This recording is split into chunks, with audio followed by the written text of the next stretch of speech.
குழந்தை மீறி போனா 9 வயசு கூட இல்ல. நம்ம வீட்டுல இருக்கக்கூடிய குழந்தைங்க மாதிரி தான்.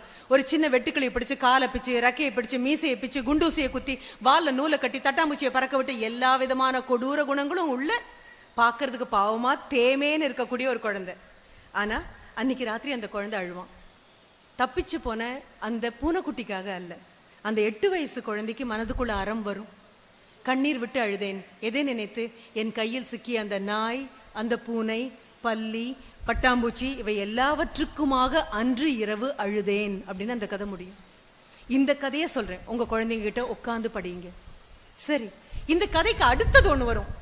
சின்ன சின்ன நுணுக்கம், மனசுக்குள்ள வரக்கூடிய விகாரங்கள், மனசுக்குள்ள வரக்கூடிய, வெளியில சொன்னா தப்பா நினைப்பாங்களோ அப்படின்னு நினைக்கக்கூடியது.